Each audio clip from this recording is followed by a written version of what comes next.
الزمالك والمصري بيخسروا بفعل فاعل.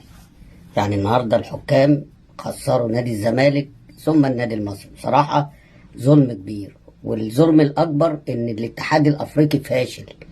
إن إزاي في دور المجموعات ده ما يخليش في فار، وحتى لو في فار الحكام جاية موجهة. الحكام جاية عشان تخلص على الفرقتين.